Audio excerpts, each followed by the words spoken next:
kuchukua mtoto wako aitwaye Isaka, enda ukanitolee sadaka kwa mlima nitakuonyesha. What did Abraham do? Did he start telling God, the Bible says you shall not kill. You should not kill. Mungu alikuwa Abraham alianza kuambia Mungu unasema ende nichinje mtoto na umesema tusiue.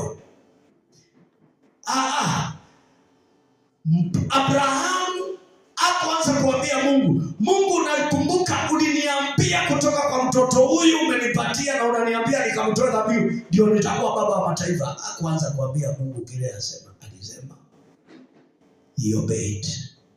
He took a step of faith and was ready, and he went to do, or he took a journey to go and do what God told him to do.